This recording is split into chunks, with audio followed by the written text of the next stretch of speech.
you doing? This is Mike from Mike's Train of Thought. So this is just an off-the-top episode. And really, I'm just going to read a little article that I was going to put on the blog. It's going to be a shorter podcast episode. That's why I wanted to do it.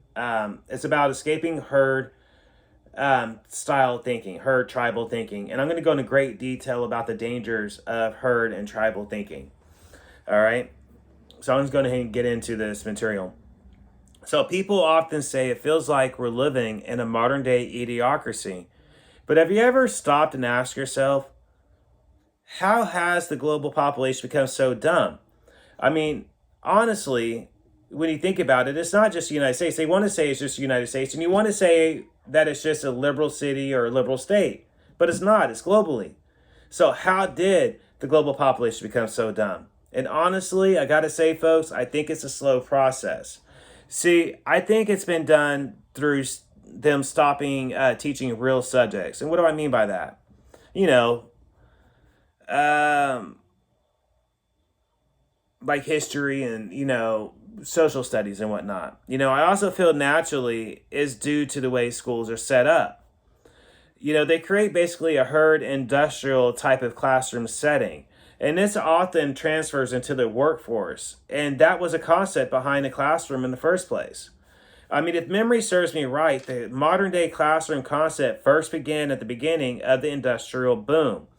And what they wanted to achieve was a herd industrial concept to basically transfer really easily over to their workplace environments. I mean, when you think about it, at the beginning of the industrial boom, majority of the jobs were what? In factories, warehouses, shipping docks, and offices.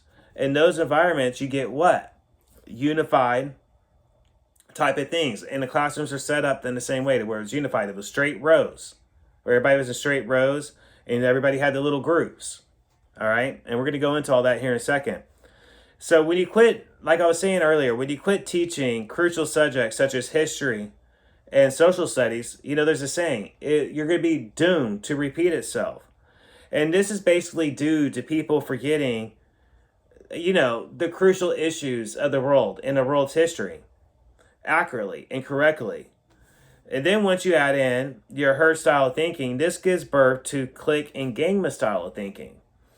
And this will also make putting people basically in department sections like herds, i.e. gang thinking at different department stylized jobs, in favor, basically will work in favor of big corporations and global banks, and it will happen in multiple different ways. From the worker to the customer, a great deal of it, when you think about it, is basically what? Herd style of thinking. But basically, what is herd style of thinking, you're saying? Well, it's a form of tribal thinking, modern day tribal thinking. And basically, people are normally going to try to do, right?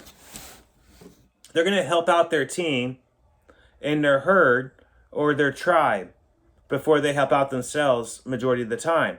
So then a worker, basically, in some cases, they're already paying union dues as well as state and federal taxes and then their daily bills, right? And then they turn around and they do what? They go right back around to their corporation or their team or their herd, and then they give them right back the money. So these people gave them money for working for them, and then these employees turn back around and they give it right back to their bosses and corporations. It's funny how that revolving circle works. We're going to give you money because we know you're going to give a lot of it right back to us. Discounts, exciting little things like that. That's how they do it. Anyways, so really when you think about it, you start to see it from childhood, you're basically programmed by society to support corporations and banks. And it's basically done to what is commonly called social conditioning. And this is basically really done through television and music. By the time you enter middle school and junior high school, you already basically have a unified herd tribal style of thinking personality traits. You're also basically conditioned to feel that you must be this way or feel a certain way to be able to be successful in your team or your herd that you're chosen to be a part of, to always do what's best for your team before yourself, so you'll be more accepted by the other members of the team or your tribe. So by high school, they actually introduced a more involved form of gang mentality thinking. Now, this is done through teams and academic clubs, right? And then you add in your pop culture, where basically everything is a catered form of gang style, unified type of thinking. You know, with that old cliche, right? When I went to school, we had different type of groups, right? And I know there's probably different groups now.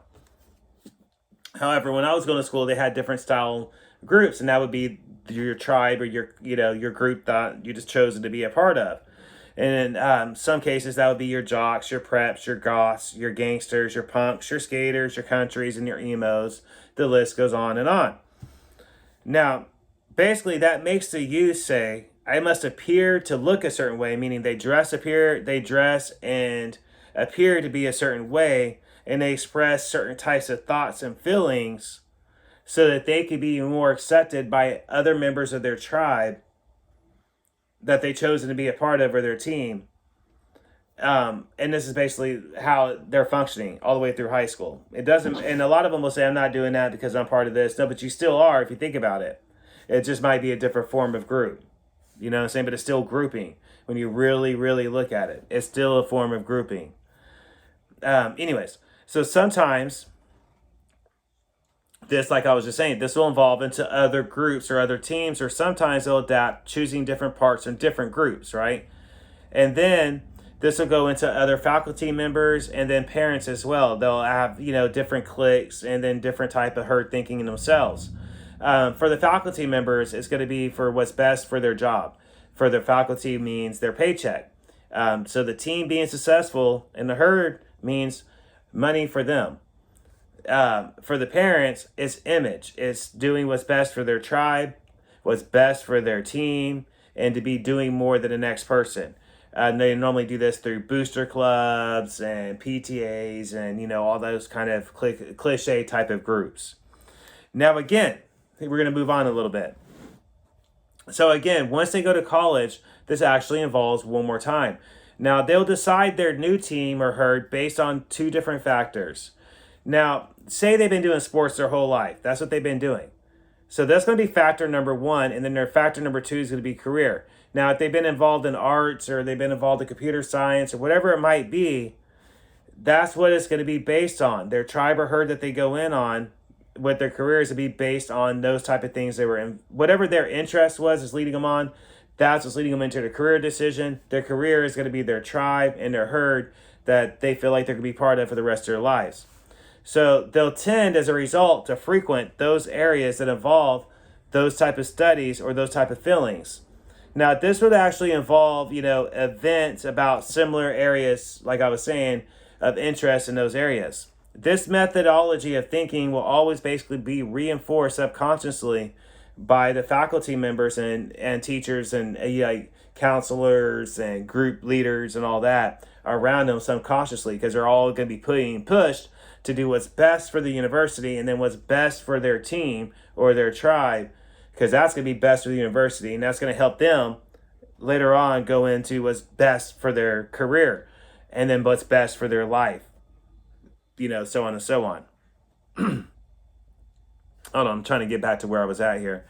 So how has this type of thinking you're asking yourself become so dangerous? I mean, really, that's just the way life is, Mike. What's so dangerous about that, you're asking? Well, it becomes dangerous when politicians get involved and you get gang mentality style politics.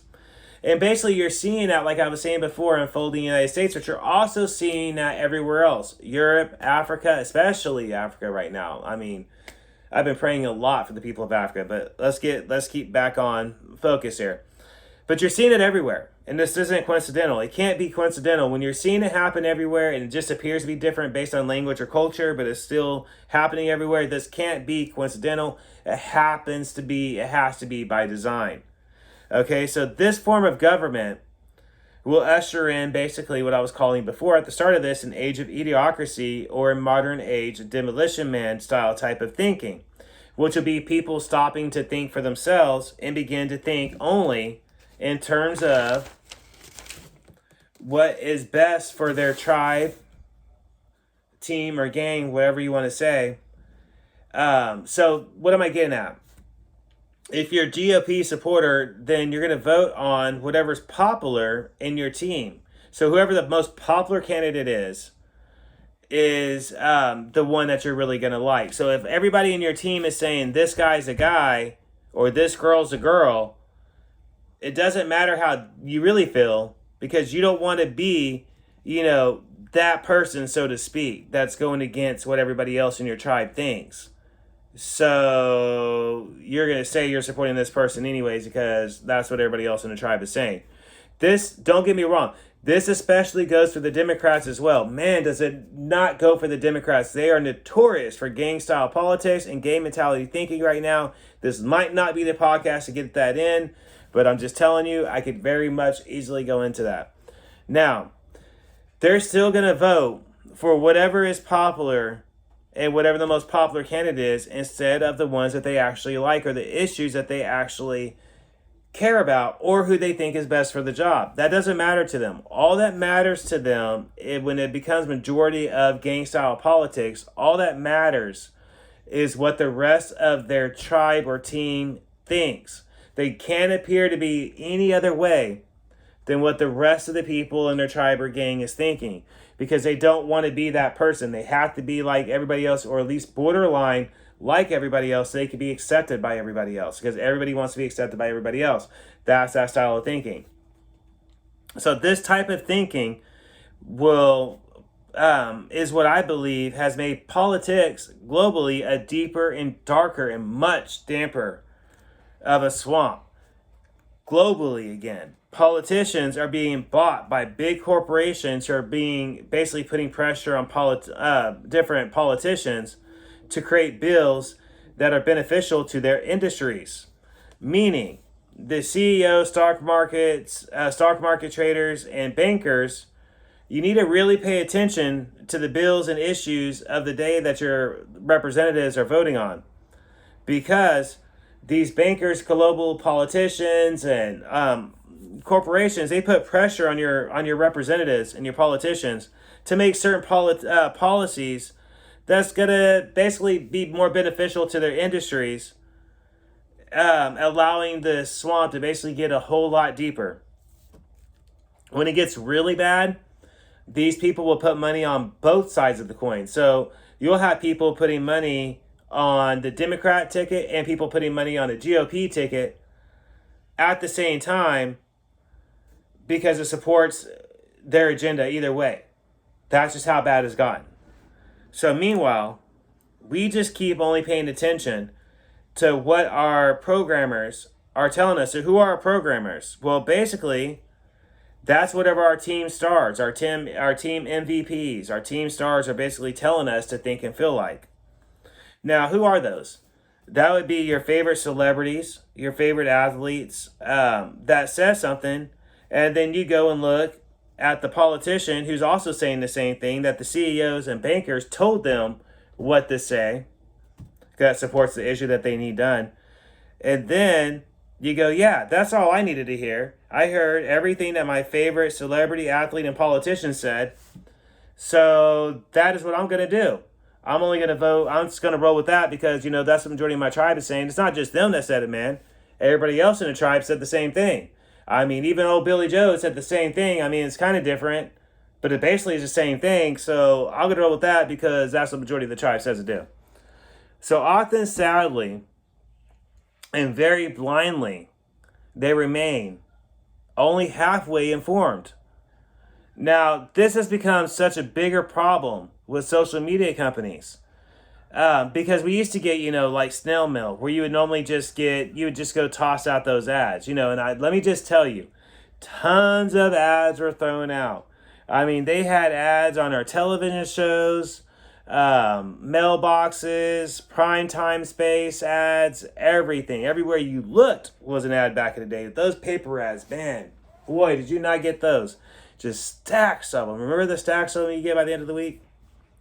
Anyways, now with the internet, gang mentality politics have become so bad. We have social media clips that basically run 24 hours a day. And then you have your news broadcasters, streamers, and special social media different groups And you guessed it, categorized by like-minded people, which creates a what? Deeper herd attention level and devotion. Now, this is due to your subconscious and your engagements in form of comments and posts that you engage in on your social media. It's categorized. So if your majority of your posts, you're commenting about this issue, that's going to be what you're seeing. Or if you're commenting about that or liking this type of issue, that's what you're going to see. That's what the algorithm is going to feed you. It doesn't matter how it appears, that's what's going to feed you. So this has basically been proven. You know, I did a podcast on social media, a whole podcast series special on social media. And I go into details about what I'm about to say here, but it's been proven to cause euphoric or happy feelings and results similar to basically casino winning. However, unlike casino winnings, you do get that instant gratification, and it's still based on self-pleasing results, meaning your instant gratification for making your thoughts feel more valid than what you would have felt like if there was offline talking to somebody. And this is due to more people's reactions and engagements with you on that issue that you stated. So many people are liking and agreeing with you. It just makes you feel more validated. Like, yeah, I was right. Yeah, that's what I mean. It creates that type of game mentality type of thinking. It gets kind of dangerous and sticky when you really think about it. So, we as a society, we need to get back to individual thinking and real world results. If not, we're basically doomed to continue voting for nothing more than what the big banks and corporations want. Okay? And celebrities as well to vote for. And why is individual thinking so crucial? Why am I going on and on about that? This isn't the only episode I talked about individual thinking, and everybody needs to get back to individuality and uniqueness and standing out from the crowd. And you know what I'm saying? Being unorthodox, the quirky, the weirdo, the different person. We need to get back to wanting to be those people again. To individuality thinking. And I mention that throughout my podcasts and blogs constantly. It's very crucial. We need to do that. Stock traders, corporations, bankers, they're not just buying, one team. That's what I was saying earlier. They're not just buying, like, you think, oh, this person for Vito's Corporation, they're supporting Donald Trump. So I'm going to go support them. No. See, they also donated money to the Democratic National Committee Fund as well. You just don't know that. Because somewhere down the lines, they're also going to support their agenda as well. You don't need to know that part, though. That's what I'm talking about. You don't know that because you're not paying attention to it. You get what I'm saying? Because you lost individuality thinking. You're going to herd and gang mentality thinking, where everything is basically designed to look and appear the same way because so many people with high volumes and numbers are saying the same thing, so it looks valid. Even if 100 people are saying the same thing, if they're all saying the same thing, worded differently, but it's the same thing, it doesn't make it more valid. It makes it questionable because they're doing that. It's the same thing, worded differently. But that's what I mean. We need to get back to individuality thinking. See, no, folks, they are saying that they're going to be buying both teams, all right? They just make sure that the one that they bought the most, the politician will still accomplish their end goal. So even if they're donating to the other guys, they know that somewhere down the lines, that bill is going to support their end goal. So they rather that you just choose to accept it or not, basically kind of thing. Almost all corporations are fighting each other to beat each other, the other corporations, so they could develop the product before the other team. Think about it. So if they're all doing that so ruthlessly, you don't think that they're buying politicians as ruthless as well? Oh, yeah, they are. And they always have been. They always have been. So politicians are basically bought for the same reason to accomplish the corporation's goal. Either it was as long as they're voting by the gang identity politics, corporations and bankers will always win. And us people will always lose. Back in the 60s and 70s, people used to go, I can't stand fat cats, or 50s even. Let's go with 40s, 50s, and 60s and 70s. They used to hate fat cats. What was a fat cat? A fat cat was somebody with money, right? That didn't have to do too much. They just pushed their money around. That was their image. I have all this money in my big corporation that I'm part of, or the VIP CEO, whatever it might be. And that's all that matters because I have all this money. So they were called fat cats. They didn't have to work out. They didn't have to look good and work out and be healthy and be more smarter and more unique and more individual. Stand out to be that individuality. Stand out to be the individual. To be the unique. To be the unorthodox. To be the quirky person. That didn't matter anymore. All that mattered is they had to be the fat cat. You get what I'm saying? And that's why, as long as we keep voting for the fat cats or the bankers and corporations, us, the people, are always going to lose. Because those guys, they're only going to do what's best for them. So it will continue to happen, as I was saying, over and over and over again.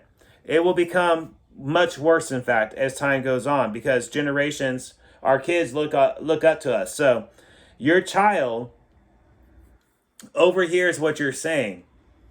Your child is going to vote similar to what you're saying, because if that child's life, the whole life, 18 years, is hearing you vote similar and talk about politics the same way, about that one particular party, 9 times out of 10, they're going to continue that same style of thinking. And if you add in the social media and the entertainment industry, Hollywood, and all that other stuff, that's what I meant by it will become much worse. The only way to actually fix the problem is for us voters to begin voting on issues that we actually care about, and for us to stand up against corporations. But how do you do that, you might ask yourself? Especially in this modern day and age, how do you do that? Well, you start to try to become more self-sufficient.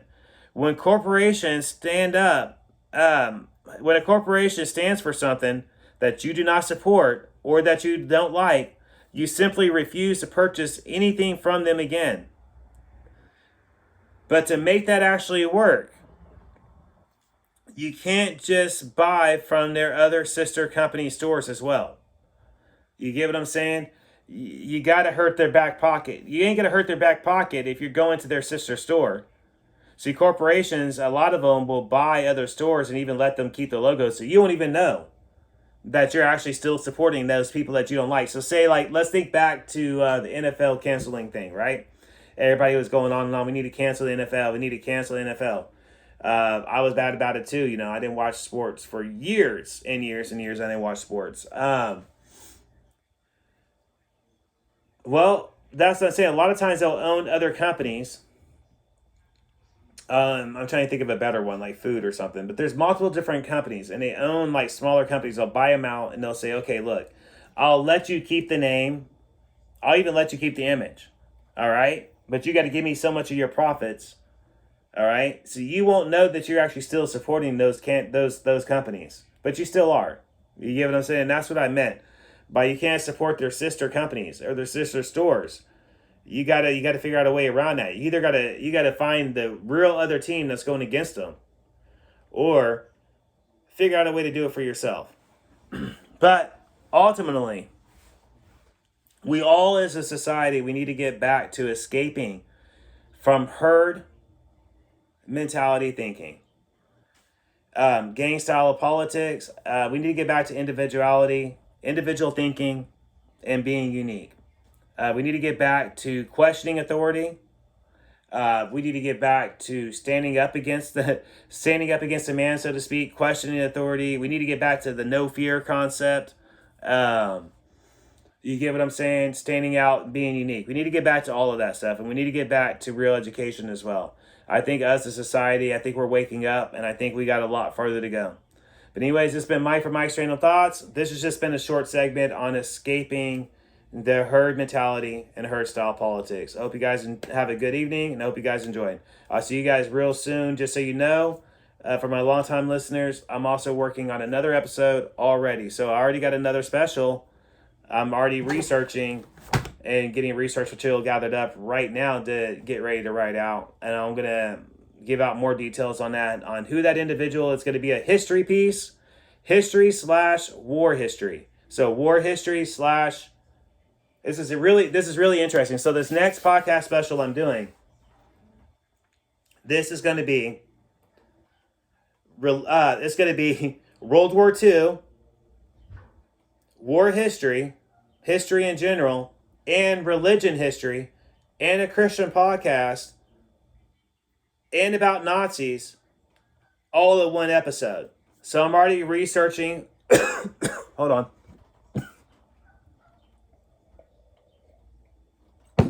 I'm already researching material for that episode right now. So you guys can expect announcements on that coming very soon. Like I was saying, sorry about that. It's really hot out here. So if you see me going like that, that's why. Where I record out here in the garage, unfortunately, this section doesn't have an AC hooked up to it. So you're just basically sitting in the room. And then I was recording outside earlier, man, but there's mosquitoes right now. It rained the other day, and it was horrible. It was just horrible to record outside. I just couldn't do it. So anyways, guys, it's been Mike from Mike's Random Thoughts. You guys can expect details coming about the new episode that I'm working on coming very soon. Mike from Mike's Random Thoughts. Everybody have a great day. I will see you guys very soon. I'm out.